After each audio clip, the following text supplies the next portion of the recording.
And joining me now in advance of Monday Night Football, taking on the Detroit Lions from the Las Vegas Raiders, is truly one of the best in the business since he came off of campus 10 seasons ago. Wow, how about that? Davante Adams joining me here. How are you doing, Davante? I'm doing great, man. How about yourself? Year 10. Year 10. What? How Yeah. does that hit you when you hear year 10 for you? Yeah, it sounds crazy. I mean, I just feel like it was like 2 days ago when I was telling people I was in my seventh year and they were giving me the respect. Like, oh man, you've been doing it a while. I'm like, yeah, man, it's getting up there. And then now we double digits and still going. So it's a good feeling to still be feeling good 10 years in this thing. How is life different for you than when you first came in the league? Like literally, like you as a human, as a man in the world right now, Well, Davante. I used to be able to maneuver around a little bit more incognito, and I was a little slippery back in the day. Can't really maneuver. I don't know if I can go grab a Fat Tuesday on the strip the way that I could in 2014. Um, but Right. uh, I mean, it's all good things, man. It's a lot of blessings. I got two beautiful kids, married and to my college sweetheart. So it's a lot of differences, but really all positive things. How old are your kids? How old are they? I have one that just started school this year. Two girls. Deja, she's 4, and Desi is 1. She's about 18 months now. Oh, you are in it then. Yeah, You are yeah, absolutely in it. So you've got two. definitely. You're a girl dad twice over. Yeah. That is how do you juggle all those things together for yourself? Well, I'm good. I'm pretty good with the compartmentalizing everything, keeping each thing separate. As far as if I have a tough day at work, it's pretty easy to come home to two beautiful babies and my wife at home, and they kind of make all that better. And I try not to bring any of the other drama and fit if I had a bad practice, whatever it is. It's awesome to come home, and it's definitely better than before. You just go home and you got too much to think about. So now having that family at home is special, and it definitely helps me out mentally. Well, the drama that's out there, I'm sure you're aware of the conversations that's being had about you Hmm. outside of the building. Are you? I'll just come straight in the front door with you. Are you happy here in Vegas, Davante? I will say this: I am happy to be a Raider 100%. This was my choice, and this is something that I'm standing by and want to continue to work at to make it what it's supposed to be. And I'm not happy at every moment with the way things go, but I'm definitely proud to wear this uniform and proud to go out there with my teammates and try to put greatness on display week in and week out. We just got to continue to do the things as a unit, from the top to the bottom, to just make it more fun when we out there on the field in game days. Every day is fun in here, grinding it out, going to practice, weight room and film room and all that stuff. I love my guys, but it's winning makes everything much more fun. So we just got to do more of that. How much of a say do you have in how you're utilized in the offense? I have a pretty big say, man. I will say they've given me the respect and the privilege to be able to come out here and have a lot to do with the way I run routes, the routes that I run, concepts and different things like that. My input is definitely valued, but it's just a matter of obviously how it ultimately goes down on game day. We do a good job of communicating, and like I said, I got a ton of respect for and from the front office here, and the coaching staff and Josh and Dave, all those guys. We have a really unique relationship, but like I said, we just got to make sure we're doing the things we have to on game day, just so that it makes everything tie together and continue to make it sweet for everybody. And while before lingering in the present, it's been a while since I've spoken to you. So I guess if I go back to your answer a couple minutes ago that you're happy to be a Raider because was your choice. Absolutely. Why did you make that choice back then?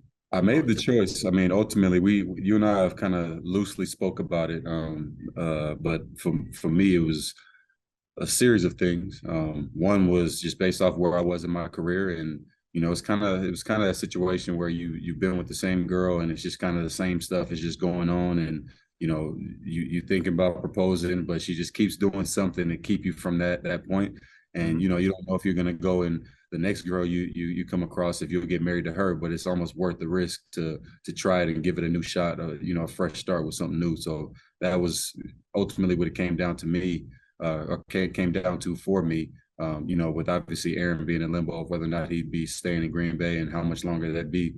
I wasn't really, um, you know, ready to risk that and sitting around and, not knowing what the situation will be, because obviously after 8 years with that man, it'd be pretty tough for me to stay there without him. So, I just had to basically make a decision what was best for my family and being close to home. My grandma was having some health problems. So to have her finally be able to see me play ball close to home out here, things like that mean a lot. And those are things that you can't really account for on paper, but you can in your heart. So I try to keep that on my mind. And yeah, I mean, it's no regrets at the end of the day, regardless. Sure. If we lost every game, I wouldn't say I regret my decision, because in life, you'll drive yourself crazy if you live that way. So I just try to make decisions, live with them, and make the best of it.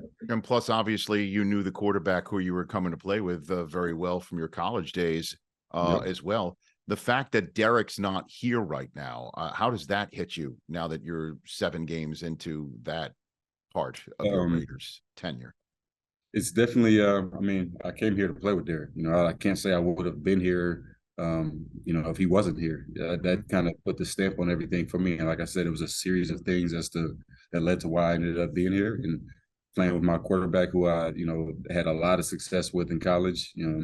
That factored in heavily for me. So it definitely took a toll on me when he left. But one part about this game that you and I both know is people come in and out every day, and the people that you have the relationships with, it sucks because you want to be around them every day, but you can still find ways to make sure you're keeping that relationship tight, like we did ever since from college all the way to joining back together. We had a really, really tight friendship and spent a lot of time, and we threw every offseason and all those things. So it definitely hurt not having him around, but you also, after being in it for so long, you get used to just how it goes. And you wish him good luck and hope that. And also, it was good for him. He would have had to play basically perfect to win over the fans and keep everybody happy. So it was good for him to get a new start too.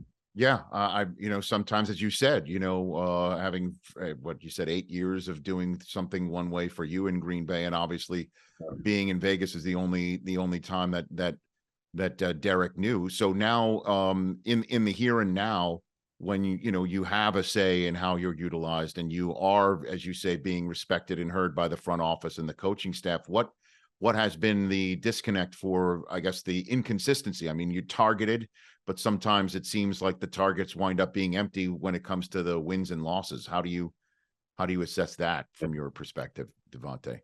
I mean, it's a dangerous one, because obviously it's it comes down to the opportunities that I'm given between, the quarterback one and the play caller. So for me, it's doing, I try to get up there and give myself a legit chance of getting the ball no matter what the coverage is. And the other part of it is, and I potentially could have led with this, but I don't get played near as loosely as the next man in the NFL. I get a lot of exotic coverages, and it's yeah, I know that's a hell of a way to put it, but I get some interesting coverages that make it not a super clear picture for the quarterback all the time. Mm-hmm. So I'm not naive and gonna act like it's easy throwing to me, because I can run the routes and I have the radius, but if there's 2 people following me around for 90% of the game, it's gonna make things tough. So sometimes it's just finding adjusting on the fly to what they're doing and finding a way to get it done regardless. So then how do you get a relationship with some, you've had 3 different guys throwing to you this year. Yeah. I mean, how do you handle it from your end of those things, Davante?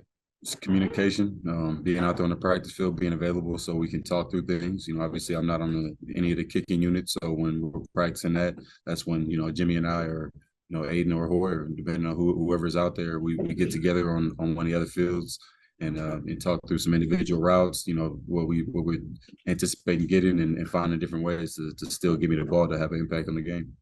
Davante Adams, couple minutes left with the All-Pro right here on the Rich Eisen Show, as well as getting ready for Westwood One's coverage of Monday Night Football. Do you talk to Aaron at all lately, or do you? Oh yeah.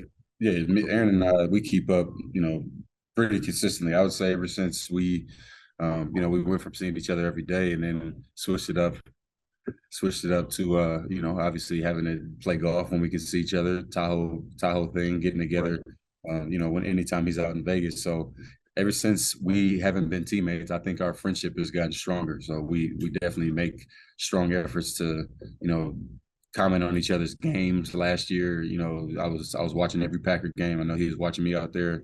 You know, he's been watching since he's been hurt this year. So it's always something to be able to keep up on, whether it's a game or just checking in. So we try to make sure we do that. Is he watching your games and maybe giving you a little of his 2 cents? Is that what you're saying? He's watching Raider games? I'd say it's more like 5 cents. Really? I've been getting a lot of feedback from our guy. He's got a lot of time, and he got a lot of care for, you know, my thing and the way that things are going to go over here for me. So a lot of input on, you know, the way he sees it, potentially, you know, whether it's a team we're playing that he's familiar with, he'll talk about ways to go about that. Obviously talk to him Packers week, and we try to keep a pretty good line of communication, just because, you know, we both obviously miss each other a lot, and you know, it's a lot of years together to just go cold turkey and not speak. So we try to make sure we do a good job communicating with each other. Well, I got to tell you, I think some Packers fans would be pleased to hear that, Davante, because I think, you know, when you left, and he comes back, there was some general sense of, you know, you left, and, you know, knowing he was coming back, or sensing he was coming back, or we tried to clear up a lot of that last year. When he came out and we went out to Southern Highlands out here, played golf, and took a selfie for the world to see, and everybody was just crushed that, you know, we weren't actually, you know, enemies the way that they had hoped that it was going to turn out. All right. So since he's given you 5 cents, as he says, would you mind giving me your sense on what you think of his possibility of returning this year, knowing him, anything about his rehab? Do you got any? I ain't ruling anything out for that man. I don't. You never know.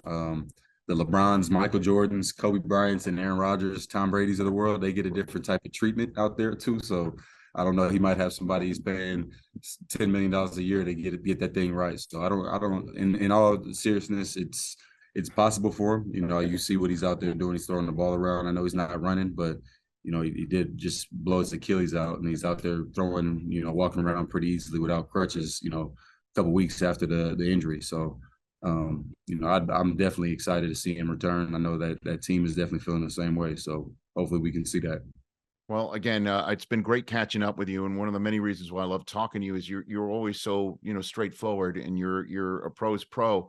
So I ask you this just straight up. You know, do you think, is it possible that Monday night is your last game as a Raider because of the conversations that are had about the team and your happiness there, even though you just cleared up that you're happy being a Raider? Do you think that's at all possible for this Monday night game, Davante? I'm focused solely on being a Raider, and you know, I'm not involved. I'm not looking for a new home, and you know, I don't control what anybody decides to do. But I'm not. That's not my focus at all. I've been locked in on trying to have a big game in Detroit. Last time I played Detroit, I set the Packers all-time single season receiving record. So hopefully we can go out there and set some other type of record. That's really all I'm really focused on. Because I guess you could understand why people are wondering that, right? I mean, because I could certainly understand. I mean, the thing is, I haven't put anything out there about wanting to get traded, and you know, I'm not going to do that. And you know, based off certain quotes and people speculating whether or not I should be getting the ball more, that's what's led to this. It's not been any negative attention from Davante Adams or any comments that I've made to try to stir up the pot.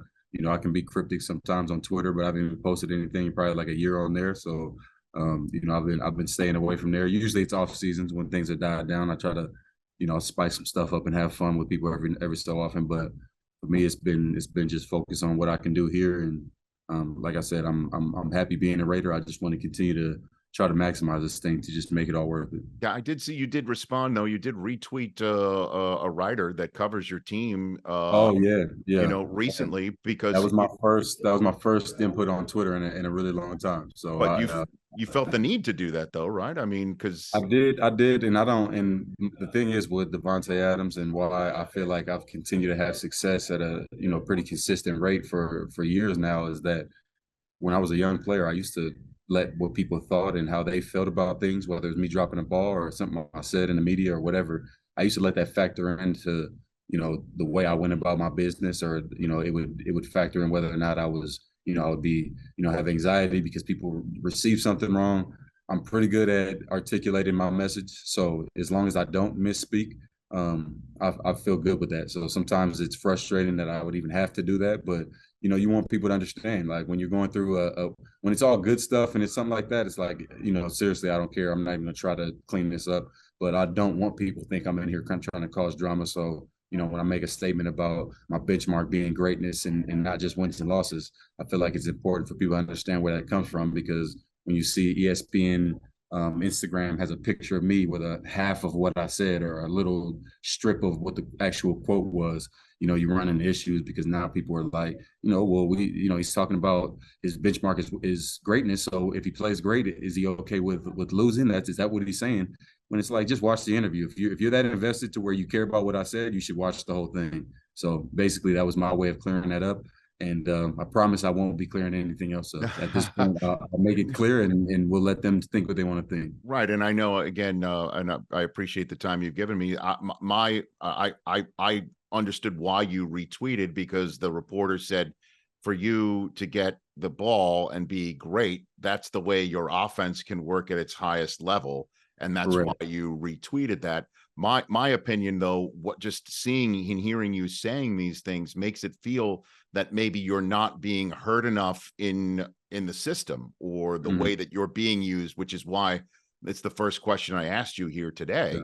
Was, are you being heard, or is this something that you feel that you are participating enough behind the scenes? And you say you are, so that's why. Yeah, honestly, and I'll leave you with this. Sure. I'm to the point where, and at this point in my career, based off of everything I've learned and all the people I've learned from and the experience I've had, and the experience that I do have, I don't know if I could play on a team where they didn't value my opinion, because I'm not the type of guy to speak out of turn. I'm not going to be in there stepping on toes, but I have experienced, a lot of things, and I've experienced the coverage that I get more than any other person has, coach or otherwise. So, when it comes to beating certain things, I feel like it's important for me to be included in that, to, efficiently allow me to go out there and play my game and still impact the game, because it's not easy.